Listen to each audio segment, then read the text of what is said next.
Hello, welcome to everyone. My name is Devin Rang, Vice President of Business Development here at Spinutech. Welcome to our monthly webinar here. For those of you that don't know, Spinutech is a full-service digital agency with offices in Cedar Falls and Des Moines, Iowa, and Tampa, Florida. We have remote team members in more than 30 states.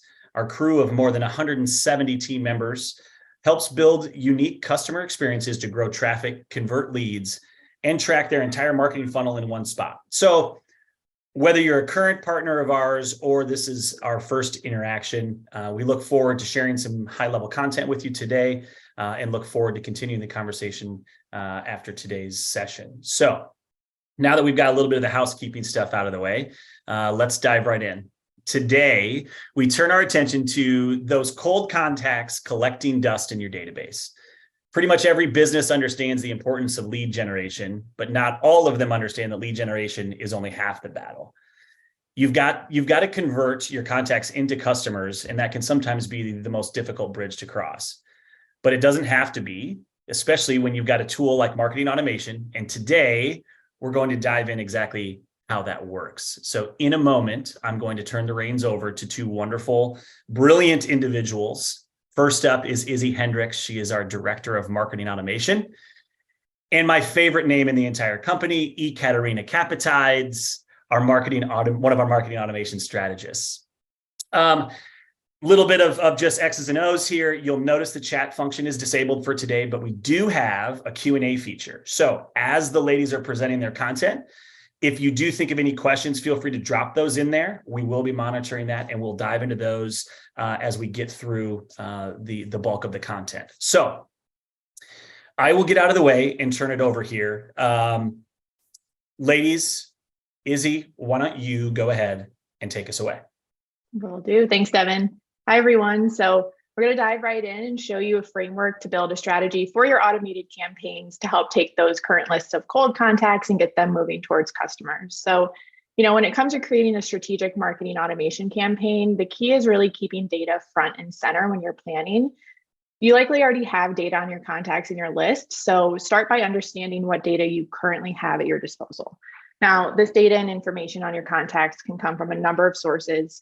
Could come from your CRM or your marketing automation platform, even your e-commerce store, or perhaps you sent out a survey in the past to contacts. And as you're going through this exercise, you may start to find some data points that you wish you had on these contacts. So a secondary piece to this step can really be to outline a plan to collect those data points for future campaigns. We all might have similar data points on our contacts, like name, maybe location, but the type of data that you're going to use in your campaign is going to be unique to your company and your brand. The goal of understanding the data that you have is so that you can create your automated campaigns that feel really personal, but at scale. So use data points that are important to your company and that will have the biggest impact. And now that you have an idea for what data that you have, it's time to create segments for who you're planning to target with your campaign. So just as a quick example, you might be a retail brand and you may want to enroll contacts who have viewed your website in the last couple of weeks. And they also marked on their preferences when they signed up that they're interested in shoes. So those would be the two data points that you're using to create your audience or your enrollment list. But there are a couple of key things to keep in mind here when you're strategizing on your audience segments. First is the more specific and granular you get with your criteria, the smaller your audience is actually going to be. So you'll have to find a balance between being targeted enough to make the campaign feel personal, but not getting so granular that the campaign doesn't have a large enough audience to actually prove beneficial. Typically, you can test a few different criteria sets within your marketing automation platform, and you can get a feel for how many contacts already meet that enrollment criteria. Another thing to keep in mind is that instead of getting really granular on the audience of your campaign, you can actually use different data points to dynamically swap out content within the emails themselves. So using that same example of sending to an audience who viewed your website and are interested in shoes, you maybe also know that people in warmer climates are more likely to purchase sandals, while cooler climates are more likely to purchase sneakers. So instead of creating two separate campaigns and separate audiences, also based on location, you can use dynamic content within the emails to maybe switch out the main image, So, people in southern states get someone wearing sandals, people in northern states get a picture of someone wearing sneakers. So that's just one extra thing to keep in mind to avoid feeling like you have to get very detailed in your actual audience criteria. And by this point, as you've reviewed your data and decided upon an audience, you probably have a pretty good idea of what you're actually trying to accomplish with your campaign. So now is the time to make sure that the content of your campaign aligns with the goal you're actually trying to achieve. So this is a part in the process that at Spinutech, we like to come together as a larger team and really get brainstorming. You throw a lot of ideas out there, and then from there, you're really just trying to see what sticks and what makes sense in a more sequential order. So to set the stage for your brainstorming for what your campaign will communicate, you can use some of these questions here as thought starters. So you'll want to think through, what's the problem the contact is experiencing? How can our offering solve it? How can we really show the value of our brand? Do we have content that we've gathered from other customers that might be useful? Why is our brand better than others out there? How do we tell that story? And then in general, what content can we really use to educate our customers, keep top of mind with them, and gain trust with them? So what really starts out as a pretty large brain dump ends up turning into an outline similar to what you see on the right. You know your audience, you know how they're going to get enrolled. And then from this session, you know the emails and the messaging that you're sending them throughout the entirety of the campaign. One key tip here, though, is remember when you're creating automated campaigns, the goal is to really have these running continuously as new contacts meet the criteria. So it's really important that you keep the content in them as evergreen as possible. These emails and campaigns are typically not the place to promote limited time offers or events, but you can, and if you feel like that content is beneficial to include, just make sure you have a process to regularly switch out content like that. Now, besides knowing what content to send, there are a few other considerations to make sure you're developing a really strategic and effective campaign. So as mentioned earlier, dynamic content is one way to further personalize emails. You can switch out content, offers, even images based on different contact profile attributes. One thing to remember here is always have a default or a fallback version in case contacts don't meet that initial criteria that you set up. Promotions can also be included in your campaigns to entice contacts to convert. It definitely isn't a requirement, and well-planned campaigns will convert without any sort of discount or promotion. So really do what's best for your brand and the specific campaign that you're working on. And then a more technical detail you'll need to figure out is the timing and the cadence of your campaign. So there's really no perfect science to how many emails you send or even how long you wait between each, but to determine where to start, think about how many other communications a contact might receive from you, how long the buyer's journey might last, and how engaged these contacts are. And you should also be sure to think through when people should be removed from this campaign. So once they convert, there probably isn't a need for them to continue in this campaign. So make sure you have the settings behind the scenes set up in a way to remove them. And then lastly, we focus a lot on email as a main channel of communication, and that's a great starting point. But you can also consider how you can add on other communication touch points like text messages, or think about how your other marketing strategies like your paid media efforts can complement this email campaign. And then once you've got the groundwork set for your strategy, here are just some quick tips for what to consider when you're actually building out your emails. So the email envelope is going to be the first thing people really see in their inbox. So here you're trying to make sure that your from name, your subject line, and your preview text are really all in sync. They're drawing people in, and most importantly, they're enticing them to open. And then once they actually open the email, just get to the point. We all know how limited attention spans can be these days. So really keep your body copy concise, communicate what's important to the subscriber, and then make your main CTA really clear and easy to find. And then lastly, test for success. So a lot of platforms do make it easy to implement A/B tests for automated emails, but even if your platform doesn't support it, you can manually test your emails. Just make sure when you're testing, you're creating a test plan that outlines your goals, your success criteria. Try and stick to one variable at a time that you're testing, and then just keep iterating from there. And then with that, I'm going to hand it back over to Katerina, who will walk us through measurement and loyalty opportunities. Thank you, Izzy. So how are we going to measure performance, and what denotes success or failure? Well, we have to remember that when you have automations that run continuously, they will ebb and flow naturally due to seasonality and other factors specific to your brand. As long as you're monitoring your data and keeping track of trends, you'll be able to serve content that resonates and engages your subscribers. Open rate is great to monitor, but not great to make decisions off of. In 2021, Apple released a new feature called Mail Privacy Protection. This feature, quote, protects consumers by preventing marketers from knowing when they open an email and masks their IP address so it can't be linked to other online activity or used to determine their location. So long story short, Apple devices automatically download email data, which makes it look like the email has been opened, when in fact it could still be sitting in the recipient's inbox unread. So this has caused inflated open rates. And since the majority of people use Apple devices, using the open rate to gauge success isn't the most accurate way anymore. Many platforms have recognized this change and have implemented an adjusted open rate metric, which calculates the number of reliable opens, which are the number of opens made on a non-Apple device. When it comes to open rate and delivery rate, those are going to monitor, but you need to make decisions for your campaigns based on actionable metrics like click-through rate and click-to-open rate. So let's take a more in-depth look at these action-focused metrics. First, you'll need to revisit the goal you defined for your campaign during your strategy development and measure success based on that metric. This doesn't mean that you ignore your other metrics, though. The other metrics can support and give you insight into the campaign's performance and show you areas of optimization.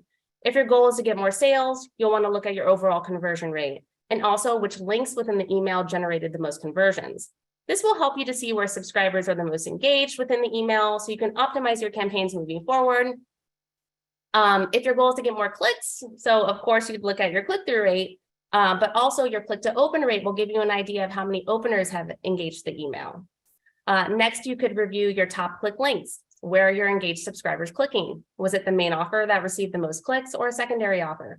Knowing your top click links will help you organize your email content in a way that will attract more engagement and hopefully more conversions as well. Some other metrics to keep in mind are average order value and revenue per email. These can be monitored over time to gauge success and can be optimized as you learn more about your subscribers and what resonates with them. We're focused a lot on the B2C side on this webinar, but if there are any B2B brands attending, you'll want to focus on these actionable metrics as well, but you may be looking at deals within your CRM for revenue numbers. So let's go on and talk about loyalty.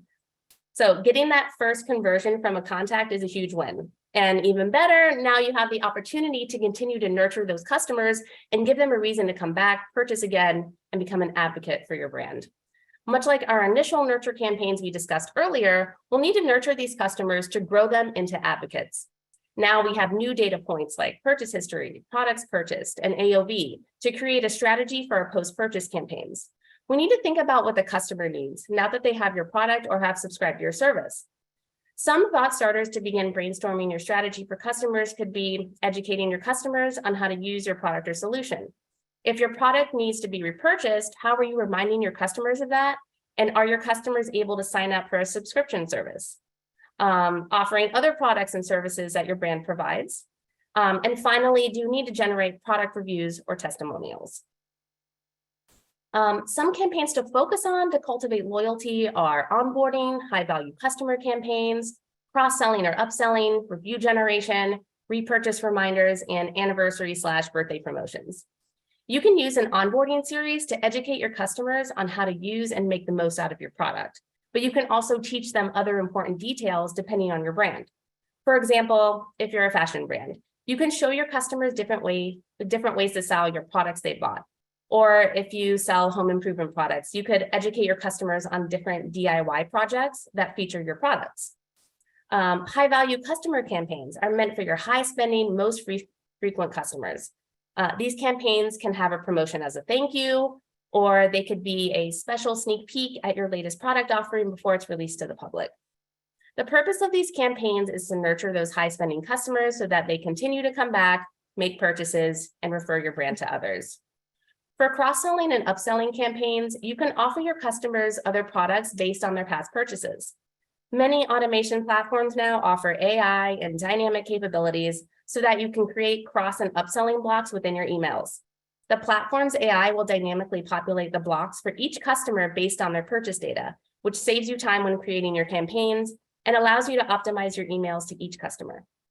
Not only will these campaigns make your customers feel special, but they will help you nurture them and show them that your brand is relatable, consistent, and trustworthy.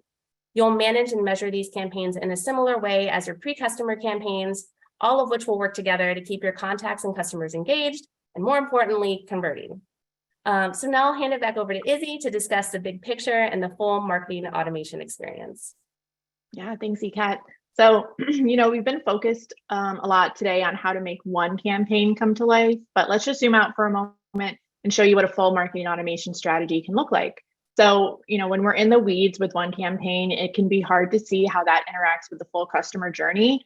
And it can also be hard to keep track of and also communicate to others all of the intricacies of the campaigns you have running. So this is why at Spinutech, we really like to visualize our marketing automation strategies with an experience map like this. So what you see here is just a part of what a contact's experience can look like with a brand, as shown through the marketing automation campaigns and the processes that are happening behind the scenes. So a robust marketing automation system is comprised of more than just a single campaign or a communication channel. So when you start to map out all of the ways a contact can enter your database, you can then begin mapping out what actions and campaigns they flow into and then where they flow to next. You can even add data collection points or campaigns that you plan to work on in the future, so you can visualize what you're working towards. Now, it's important to recognize here, marketing automation alone won't get you all the contacts you want in your database to start. But when you start to integrate your other digital strategies like paid media or paid social advertising, SEO, CRO, content, your database is going to grow and your marketing automation campaigns will be there to help convert those leads into paying customers and then eventually brand advocates. So it does take dedicated effort and consistency to build out and maintain an ecosystem of campaigns and strategies, but the results can really pay dividends for months and years to come. So whether you're just starting out or you're looking to revamp your current strategies, let's recap. So first, you're going to start with data. Understand the data points that you have to run your campaigns and what you may want to start to collect. Build your campaign audience by breaking out your contacts into groups and using those data points. Remember not to get too granular here, but just segment it enough to keep things personal. Next, lay out your messaging to serve contacts the content that they need when they need it and get them to take action.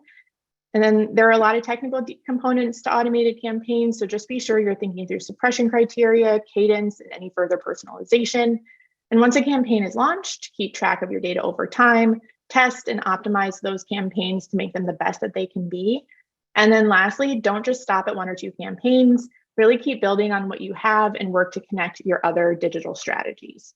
So again, your marketing automation strategies will definitely take effort. They'll definitely take consistency, but we hope this is an easy framework to follow so you can dive in.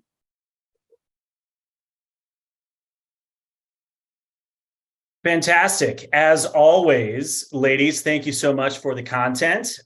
We do have a few questions here. First up, one of the things that was asked here, can we get a copy of the full marketing automation experience? Yes, by attending today, one of the things that we can do is we will supply this particular presentation to you post attendance. So we'll get that out to you. You can kind of take a dive into that. If for some reason that slide doesn't work for you, just let us know. You can email us at webinar@spinutech.com and we can get you a different copy of that. But questions, first up, do you recommend every email have a CTA, even the educational ones? So I know we talk about this, Izzy, internally, like our thought leadership stuff, like, do we still want to have some sort of CTA on there, even when we're sharing kind of thought leadership? Yeah, that's a good question. And I would kind of go back to what ECAT mentioned about metrics. And so like open rate, if you don't have a CTA in your email, really what you're seeing is how many people opened, but we know that can be a little bit off and it can be inflated in certain platforms. So definitely still is a benefit to include CTAs in educational emails. Maybe it links to a blog post with more details of what you're talking about. Or maybe you're doing the educating in the email itself, but you're, hoping to drive them to a product page or a category page or something like that. So, enticing an action will give you more insights into what's working. And then obviously you can kind of see what they do on the website from there as well. Perfect. Yeah, very good. Next on our list here, can you share any best practices about how many feeders into a single marketing automation nurture campaign is enough or too many? Okay, yeah, I can take that. I am assuming by feeders, it means like enrollment and like how different ways to get in.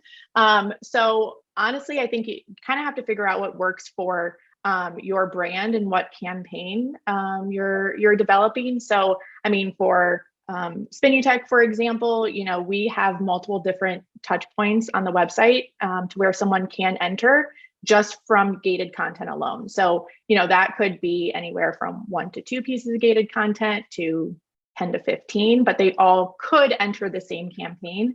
So again, I think go back to the very first step or second step where you're trying to outline your audience criteria and kind of do the math and figure out in your platform what your audience or what your audience size looks like as you're trying to build that initial set. And that'll give you kind of a good idea of how to set your criteria and how granular to get there. Perfect. Makes total sense. Okay. Coming from my personal side of things, we talk about email cadence all the time. So do you guys have, is there like a standard or set kind of model of cadence? If you've got, say, like a 4 or 5 step sequence set up, how should I decide what the best cadence between each of those steps is? Yeah, I can take that one also, but I mean, really, there isn't a magic number of emails or how long you wait between emails. I think the key here, though, is to kind of put yourself in the consumer's shoes and point of view when you're planning this. So think about, how many other emails they might be getting from your brand. Try to find that balance between staying top of mind, but also not overloading them. I think where they are in the buyer's journey also matters, right? If they're at the very beginning, maybe they need more emails to be educated, where at the end, it's that final push to buy. And also think about like the product that you're selling, right? A $20 shirt is going to be much quicker purchase than a $500 speaker or, whatever it may be. So I think if you take, some of those things into consideration, it'll help you get a good starting point. And then from there, you're going to see what works and you can kind of adjust. Love it. Okay. Good one here. Can you talk about, I don't know if they mean pros and cons here, but can you talk about working with insourcing versus outsourcing campaigns like this? Like how can brands leverage, kind of maintain pieces internally versus externally with partners? Can you speak to that just a little bit when it comes to the setup and execution? Yeah, sure. So, I think we mentioned it, but again, an important piece of a marketing automation strategy and a program is going to be the dedication to it.